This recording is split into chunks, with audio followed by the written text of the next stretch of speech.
New York City, February 13th, 1996, 9:30 in the evening. The lights inside Studio C at a small PBS-affiliated cable station on West 33rd Street were running hot. The soundboard was humming under a layer of static, and the red letters above the cameras had just clicked over to On AIR for the second segment of the night. A 58-year-old man in a tweed jacket and a paisley pocket square sat across a low maple table from a young man in a dark navy wool coat and a thin silver chain. The older man had 3 sheets of cream-colored paper folded in his lap. The younger man had a paperback book in his coat pocket and a pair of reading glasses he almost never let anybody see him wear. And what was about to happen between those two men in the next 19 minutes of live television would end one of those men's careers and start another one across town. If you remember a time when a man on television finally had to look his own pride in the face on camera, take a moment to subscribe so these stories find you. The rest of what happened on the Cultural Hour that Tuesday night, almost nobody has ever told. The older man's name was Bennett Ashcroft. He was a Yale Ph.D. in English literature, class of 1965, a former lecturer in contemporary composition at the Juilliard School, and for the last 12 years, he had been the host of a Tuesday night arts program called The Cultural Hour with Bennett Ashcroft. The program had a small audience and a serious one. Maya Angelou had sat in the guest chair in 1989 and read a sonnet from memory. Cornel West had sat there in 1991 and quoted Du Bois without notes. Toni Morrison had sat there twice. Bennett Ashcroft wore reading glasses he had inherited from his father, and he kept his hair combed back, and he believed, quietly, in a thing he sometimes called the keeping of the canon. He was, in his own private estimation, a man who held a line. He had not slept well the night before the broadcast. His wife Margaret had asked him over their late dinner why he had agreed to book the guest he had booked, and he had said something he was about to regret saying. He had said, "I am going to show America what passes for poetry these days." Margaret had set her wineglass down and looked at him for a long moment and said only, "Bennett, please be careful." He had not been careful. He had instead spent the early hours of Tuesday morning in his study at home, typing out a single page of carefully chosen quotations from Wordsworth, Eliot, and Shakespeare. He had folded the page into thirds. He had brought it to the studio in the inside pocket of his tweed jacket. The younger man across the table was 24 years old. He had been booked on the show by his publicist over his own initial hesitation. The publicist had said, "This is a serious arts program. The conversation will be thoughtful. This is the room you said you wanted." He had agreed because Maya Angelou had sat in that chair. He had agreed because his mother Afeni had once mailed him a clipping of a Toni Morrison interview from that very program. He had not agreed because he trusted Bennett Ashcroft. He had agreed because he trusted the chair Bennett Ashcroft was sitting in. He had arrived at the studio at 6 p.m. that evening. He had not worn a hoodie. He had not worn a backwards cap. He had worn the dark navy wool coat his Aunt Glo had bought him in Marin City the winter before, a plain white tank under a crisp white t-shirt, a thin silver chain that had been a gift from his mother on the day she had come home from prison in 1975. And his reading glasses tucked into his breast pocket. He had eaten a small chicken sandwich from craft services. He had spent 40 minutes in the makeup chair under the careful hands of a 67-year-old woman named Coretta Brooks. Coretta Brooks had started in New York television in 1968. Her first paying job had been on the makeup crew at the Ed Sullivan Show, the year Sullivan had finally booked Dionne Warwick for a full set. The year Coretta had stood in the wings and watched her own reflection in a monitor wearing a kitchen apron the network had insisted she keep on. She had raised 3 children in a walk-up apartment in Harlem on the salary television had paid her, and her youngest daughter, Vivian, was now a tenured associate professor of English literature at Howard University in Washington, D.C. Coretta carried a picture of Vivian in her smock pocket every shift she worked. Vivian had published 2 papers on the lyrics and poetry of the young man who was now sitting in her makeup chair on a February Tuesday in 1996. Coretta had been hearing pieces of Bennett's conversation with the floor director through the open door of the makeup room since 6:15. She had heard the words rap as art and the words disabuse America and the words sociology, not poetry, and her hands had been steady on the young man's temples, but her chest had not been steady underneath them. She had not said anything for 40 minutes.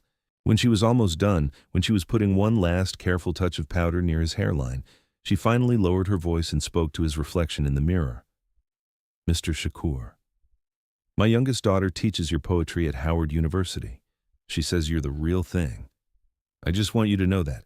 Be yourself out there tonight, baby. Just be yourself. He had looked up at her then, in the mirror, and his face had done something she had not expected it to do.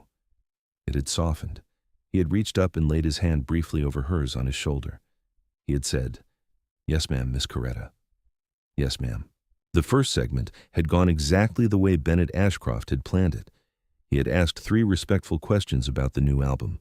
Tupac had answered them in clean, measured sentences, slower than the public Tupac, his hands folded on the table in front of him, his eyes never leaving Bennett's face. The studio audience of 22 carefully selected literature students from Columbia had nodded politely. The floor director in Coretta's earpiece had said, going well, we're going to commercial in 90 seconds. Coretta had stood off camera with her arms folded across her smock, and her chest had still not been steady. Then they had come back from the second commercial break, and Bennett Ashcroft had reached into the inside pocket of his tweed jacket and had taken out the page he had folded in thirds. He had unfolded it on the table in front of him. He had cleared his throat. He had looked into camera one. Mr. Shakur, he had said, in the warm, careful voice he had used for 12 years to introduce poets, I'd like to read you something. 3 somethings, actually, if you'll indulge me. He had read the closing stanza of Wordsworth's Tintern Abbey. He had read the first 6 lines of The Waste Land. He had read Shakespeare's Sonnet 18 in its entirety. He had read them well, the way a man with a Yale Ph.D. reads a poem on television, slowly, with the right breaths in the right places. Tupac had listened to all 3 of them without moving. When Bennett had finished the sonnet, he had set the page down and folded his hands on top of it and looked across the table. Now, Mr. Shakur, I have on this same page a transcription of one of your most popular songs. I won't read it tonight. I would simply like to ask you, in front of our viewers, in your own words, and please be honest with us. Do you really believe what you write belongs in the same conversation as the 3 works I just read? The studio went silent. The Columbia students in the audience stopped fidgeting. The floor director in Coretta's earpiece stopped talking. Coretta's hand went up to her mouth and stayed there. The camera 2 operator pulled in tight on Tupac's face without being told to. Tupac did not answer right away. He looked down at the table. He looked at the folded page in front of Bennett. He looked back up. Mr. Ashcroft, he said. His voice was lower than it had been all night, slower, almost gentle. Can I ask you something first? Bennett blinked. Of course. Your mama. Where's she from? Bennett's mouth worked for a second before he could answer. The question was so far outside the box he had built that it took him a moment to find words for it. Connecticut? Greenwich? Why? She read to you when you was a boy?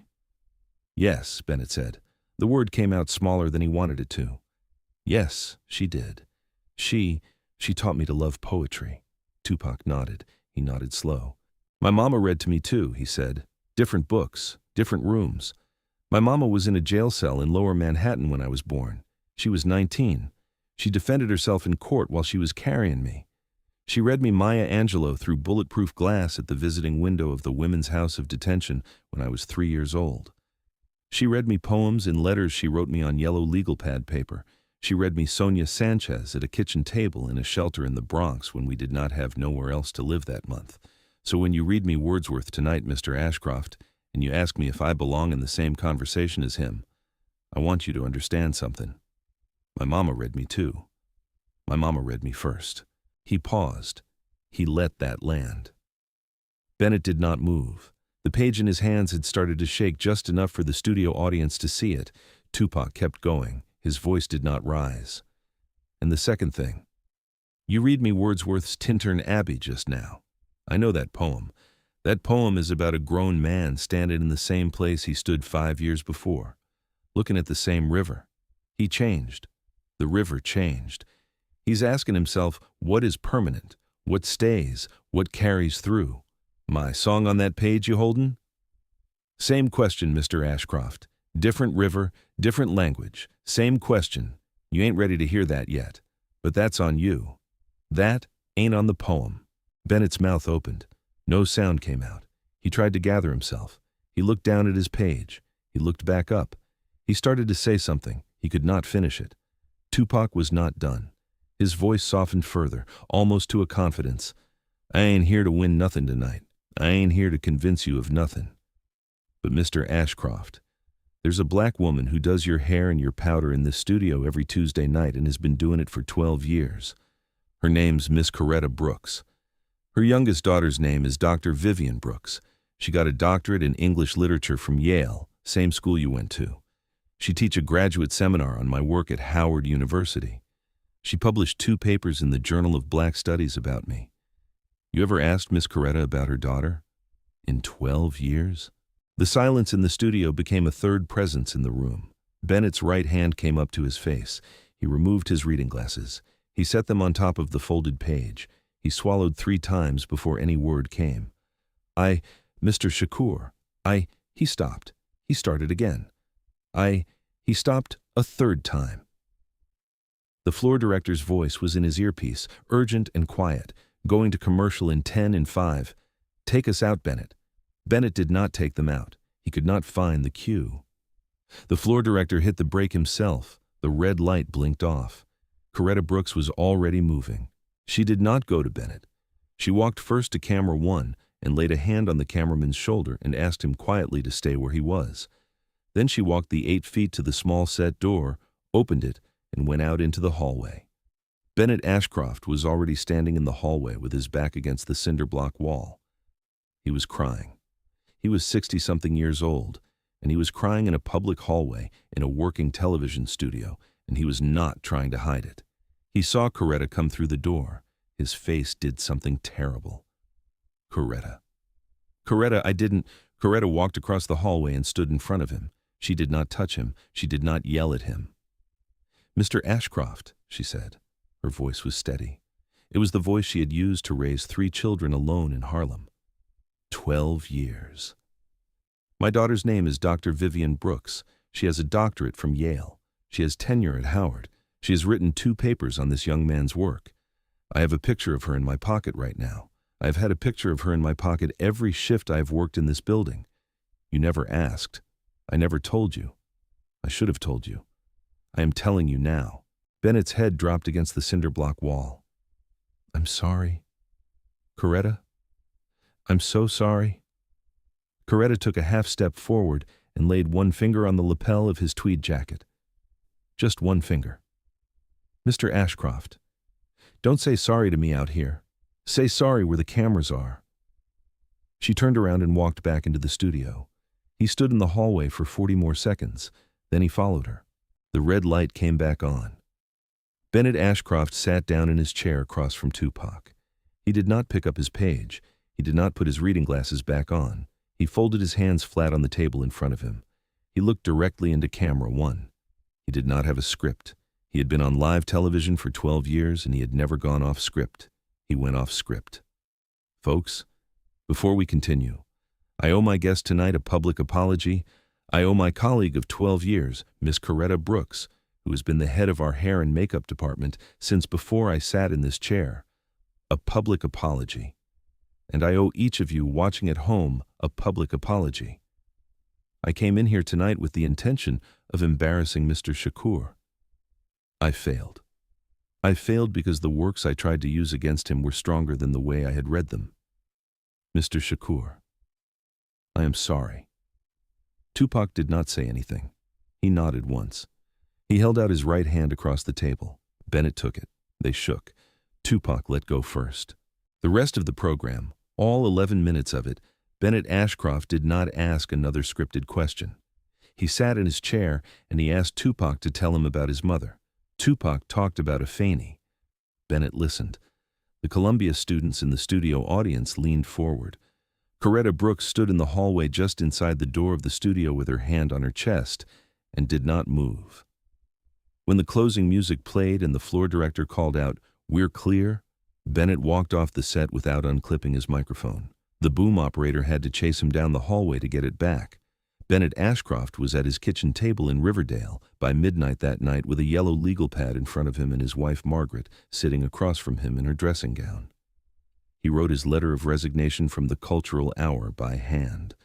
The last paragraph read, "I am not equipped to host a program about contemporary culture in this country, because I have not been listening to it. I would respectfully recommend, as my replacement, Dr. Vivian Brooks of Howard University. She is the daughter of Miss Coretta Brooks of our own makeup department, whom many of you may know by face and not by name. Dr. Brooks knows things I do not know. PBS will be well served by her." He sealed the letter into an envelope. Margaret reached across the table and took his hand and did not let go for the rest of the night. PBS called Dr. Vivian Brooks on a Thursday morning, 2.5 weeks later.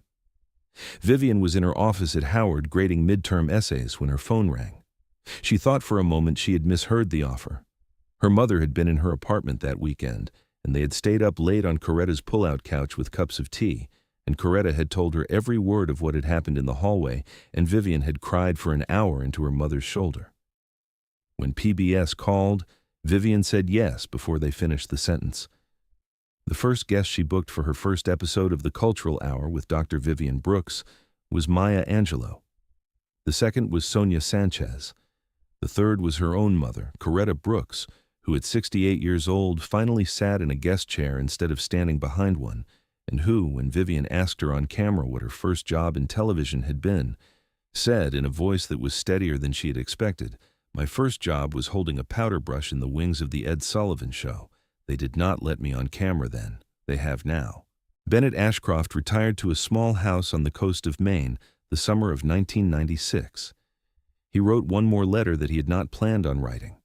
It was handwritten on cream stationery, and it was addressed simply to Mr. Tupac Shakur, care of his record label. Inside the envelope, along with the letter, was a first edition copy of Maya Angelou's "I Know Why the Caged Bird Sings," which Bennett had owned since 1970, the year it was published. The inscription on the inside cover, in Bennett's slow, careful handwriting, read only, "Your mother read you first. So did mine. I forgot to listen. Forgive an old man. Bennett Ashcroft."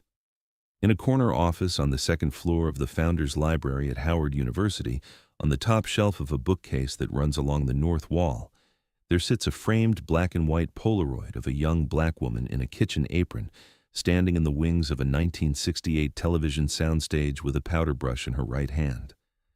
Beneath the Polaroid, in a smaller frame, hangs a handwritten letter on cream stationery, the seal of an old Maine post office still visible at the top corner.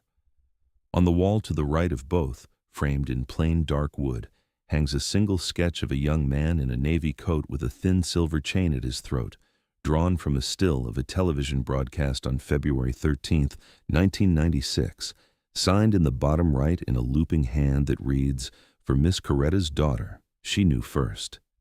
If this story reached something inside you, take a moment to subscribe and share it with somebody who remembers when a man on live television finally found out who had been listening the whole time.